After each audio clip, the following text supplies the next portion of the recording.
is a hip-hop classic because, in my mind, it's really the first film to deal with that street culture. The Colombians and the Dominicans have shown us the way.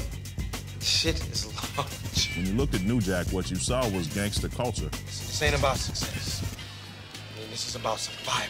Hustle, own your grind, live and die. Bitch, I'll kill you, hustle. It was recapping what was going on the street. The inspiration for the movie, you know, it came from the streets. A drug dealer is the worst kind of brother, man. It was making the streets and life in the streets official, living a hip-hop lifestyle official. The whole concept of the outlaw, of the gangster, of the bad boy has always been a big part of American culture, and is a big part of hip-hop as a genre. I remember the first time just watching that movie, you walked out that theater like you really just witnessed something that was real. I made this. Me. I own this fucking city. Fucking slick back greasy head son of a bitch. That first time I saw it, that's what I thought about. Like, wow, they really hit that right on the head. You hear the phrase now, real time? But that was real time. That was the movie that was somehow classic, but at the same time, it spoke exactly about what was happening in the streets. Devils ain't got no love, man. You killing your own people. And what can you offer, huh? What, another I have a dream speech? People in the hood and in hip-hop love New Jack City because the way it was cast, the way it was written, the way it was shot was 100% true to what we all knew happened in the crack epidemic of the mid-'80s. 100% on point. New Jack City was a music-based film. It's almost a musical. You know, it goes from one musical segment to the next musical segment. The soundtrack was the movie and music. That's what the hip-hop connection was about, because we were in sync and in tune with the rhythms of that time. There was this thing called the New Jack Swing that Teddy Riley had created that was kind of like, you know, R&B fused with hip-hop, a different beat, kind of flavor, you know, that you really feel it in the club scenes in the movie. Hip-hop was really starting to take off. You know, R&B and hip-hop were kind of fusing together, and there were all these things going on, and I thought, why not make a soundtrack that is a real reflection of a night at a club? That was one of those soundtracks when you got that, you got songs from all sides. You got Christopher Williams, you had, you know, Color Me Bad. When you heard that, everybody rode to New Jack City soundtrack. And you weren't even thinking like, oh, this is the soundtrack. You just had yourself a great album. Music was right. The music was dead on. Guy was on fire at that time. You saw Guy in the club scene. You had Levert on there that was on fire at the time. Queen Latifah was on there. They just pulled the right people. I mean, you couldn't ask for a better soundtrack to that movie. And Keith Sweat was on that motherfucker.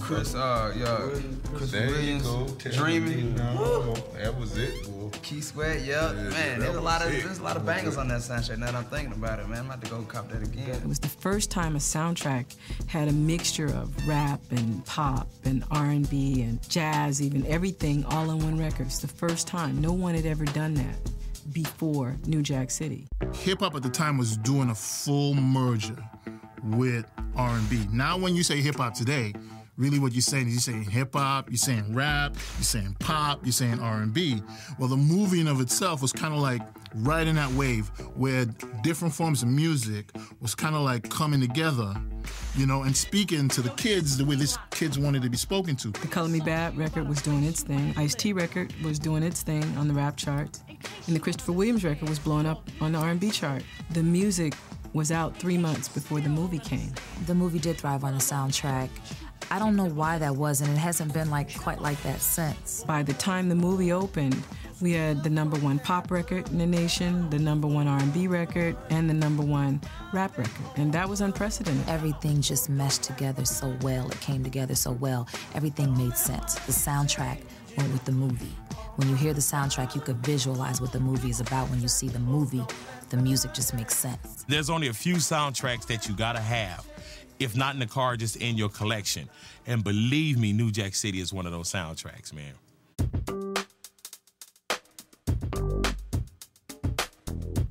A lot of people say Ice-T put the whole, gangster thing on the map in terms of hip-hop. He certainly was one of the first and is definitely a pioneer.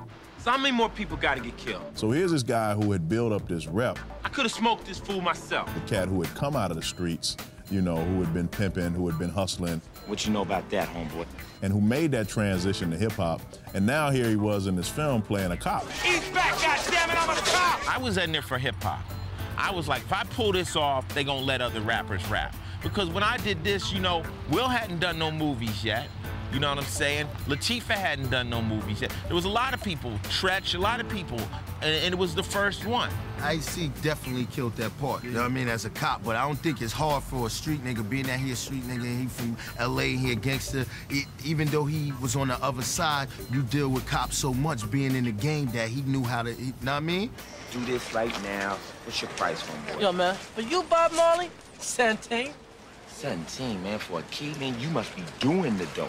He took it on the righteous route. He was really serious about taking niggas down, because, Nino Smart, his mom's died and all that, so he definitely was he played this part, serious. With Ice-T playing the cop, that's acting. You know what I'm saying? So when you think about Ice-T, the same man who made 6 in the Morning, I'm Your Pusher, Cop Killer, you know what I'm saying? I don't know about you, but I'm ready to kill Nino Brown. Ice-T played the cop the Ice-T way. Like, when you seen the story behind Ice-T and you seen why he wanted to clean up the community. Excuse me, is this some kind of black thing? Yes, this is some black thing, so why don't you keep your toy mafia butt out of this mafia? It wasn't like Ice-T was just this bullshit cop. That was one of those where when you walked out the theater, you was like, oh, Ice didn't sell out. Go ahead, if I was gonna be the cop, I was gonna be the Ice-T cop. I wanna shoot you so bad, my dick's hard. Ice-T looked like a street dude. Even when he went undercover to try to deal drugs with Nino Brown, you could say, yeah, you know what? That's real right there. And Ice-T brought that air of realness to the character. And I think the fact that he's in the flick and people know him as Ice-T is almost secondary that he's a cop, because he brings a certain authenticity to the film because of his place in the hip-hop game. And I think this allowed the film to have a certain amount of street cred that they might not have had otherwise.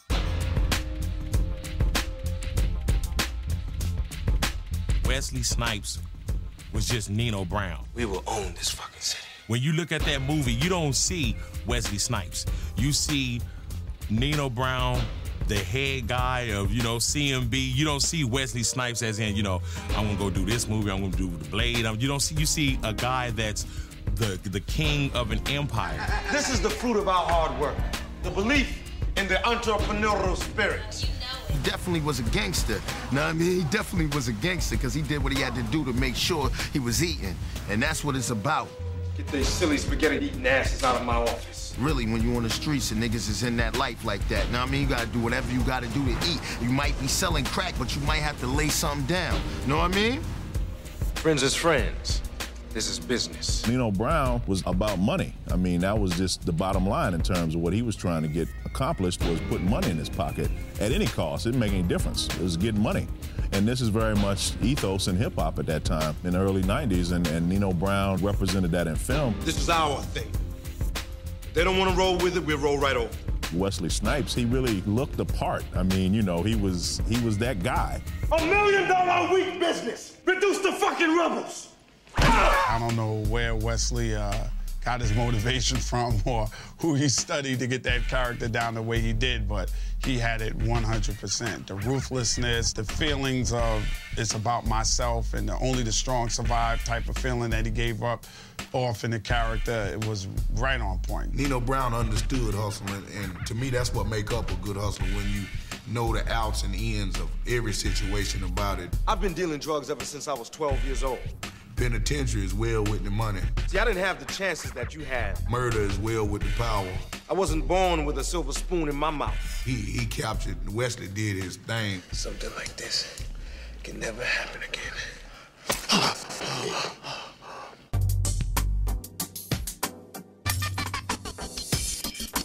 New York could have been the only backdrop for New Jack City because that's how it happened. New York is better to shoot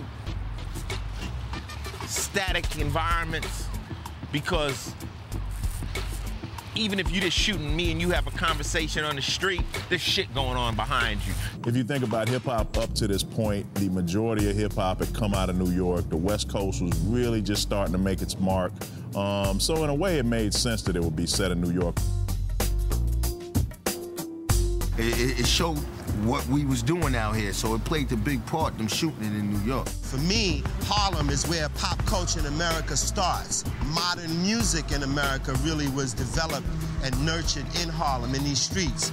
You know, the Duke Ellingtons, the Louis Armstrongs, the Max Roaches, the Charlie Parkers, the Miles Davises, all that exciting energy that fueled the jazz age was really developed right here. It's New York, and it matches the pace of this film, you know?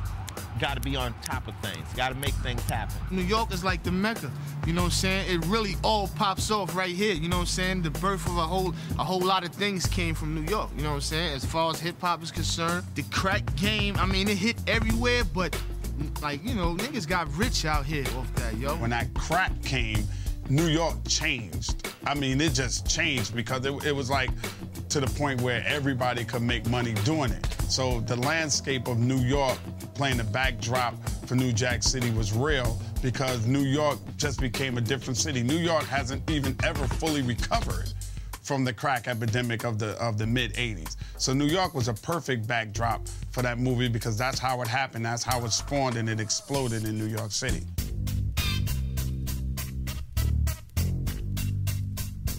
New Jack is like an amateur. Like a rookie. Somebody just getting in the game. That's a rookie just now getting ready to come to the NBA. But he's a superstar. A youngster, a BG, a baby gangster. You know, that's a new hot motherfucker.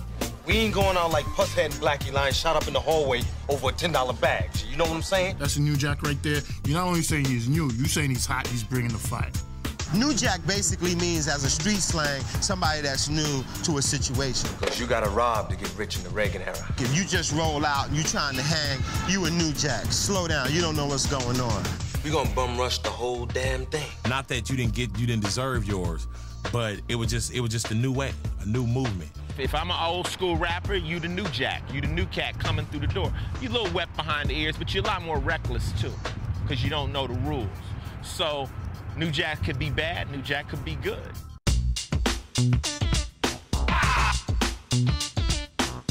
The fashion in the movie was right for that time. Right now, it's whack. There's a lot of hip-hop heads who don't want you to see no pictures of them and the way they dressed back then. We never want to go back to them days again, the shoulder pads and the suits. Yeah, Nino had on like the silk suits and, you know, with no shirt on up under the suit with the Gumby haircuts and stuff. Ray, love the hair. No one went and got that fucking haircut. We were down with you all the way to the barber chair. You know what I'm saying? Like, fuck, we came to the door and we were like, nah, man, just take a little bit off the side. The shoes, to the hair, to the music, you know, to the walk, to the talk. It was a growth process, man. You know, back then the shit was hot. Now the shit is whack. Nah, we don't want to go to the flat top haircuts and all that stuff anymore. The big flowing, it had to be overflowing and silk and nah, no more of that. That was ridiculous. Nothing and no one will ever come between you and me. Never.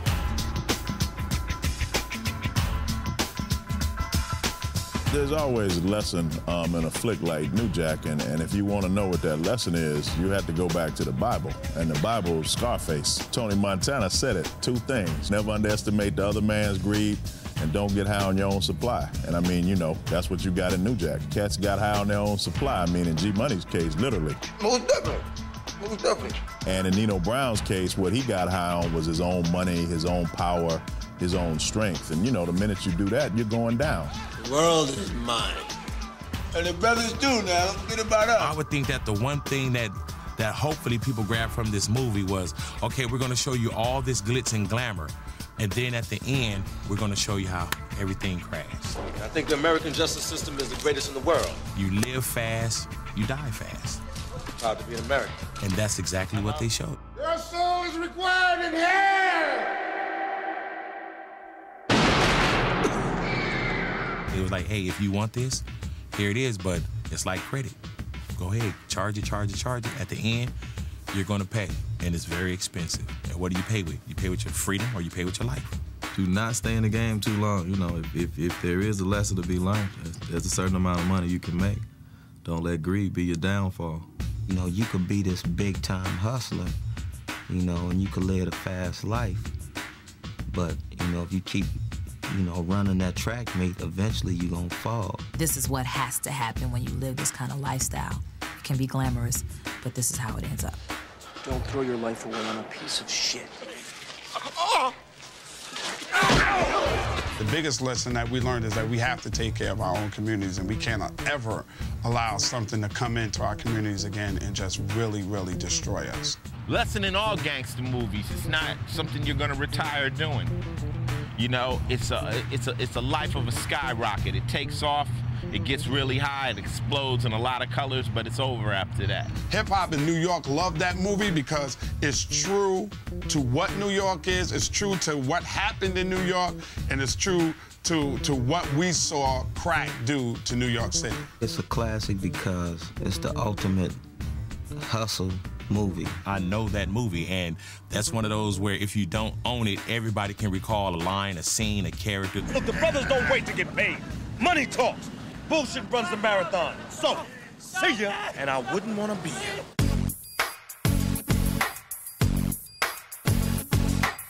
My most favorite scene was when Ice-T and Wesley Snipes were on top of that rooftop, and Wesley was talking about how the first time he had to make a kill. He said that to prove my loyalty, I had to snuff somebody out. He was like, that's not a problem. It got to be somebody you don't know. It's got to be an ordinary mo. So when he goes into the whole thing about, you know, it was a lady coming home, and he said he went and got himself a big bag of that angel dust and just hit the angel dust, and he said he just went up to her and just, pow, popped her. I didn't even stay to see the body drop. And when that story unravels and it turns out to be Ice-T's mother, I thought that was one of the strongest scenes in that movie. And that made it for me right there. One of my favorite scenes was at the beginning, the crack deal, you know. God's on your side, right? So why don't we do this reasonable? When he took off on that bike and Ice-T was chasing him, you know what I'm saying? Ice-T was rolling. He was down the steps and they was like going tight. I was like, damn, okay. It's like that, okay, so I starts, all right. And Pookie got shot in the ankle. You slick, you little punk blasphemous dope fiend, bitch. My favorite scene when Nino started taking over and he went out and G-Money called a little roster dude to the car. Man, let's stick with you. Nino said your service is no longer needed, and he started tripping. Your services are no longer needed in the community. Oh, the bomb clock. And Keisha just blasted him. Oh! That's the way you kill a motherfucker. You get right up on the motherfucker and bam! Broad daylight, that was cool. Then she was like, rock-a-bye, baby. Rock-a-bye, baby. That was it for me. I was like, that was real cool.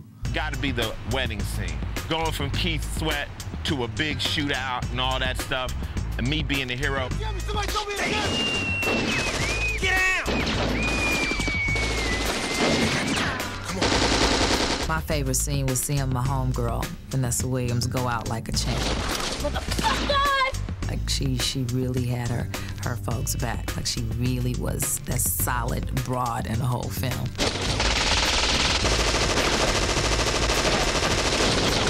Scene on the roof when Wesley kills G-Money.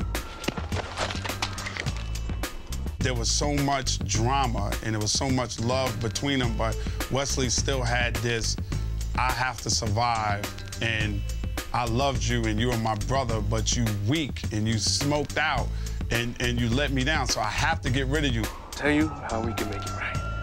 It was my love for you or the code of the streets. Which one am I gonna abide by? Am I my brother's keeper? To see the pain in Alan Payne's eyes when he said, am I my brother's keeper? And to see the pain that Wesley portrayed in his eyes and his soul when he had to pull the trigger on him makes it my favorite scene in the movie. Yes. I like the part where he told the girl she got a pimple on her booty. If I was you, I'd be looking for the pimples on the booty. The thing about New Jack, I think, that makes it a hip-hop classic is really the first of those films from the early 90s to really deal with the streets. Yo, this is Queen Latifah. To me, hip-hop has always been this genre about social mobility, about coming up in the game. You sort of start at the bottom, and what you hope to do is rise to a point that you overcome where you came from without forgetting where you came from. And what you got in a film like New Jack was that transition visualized on film.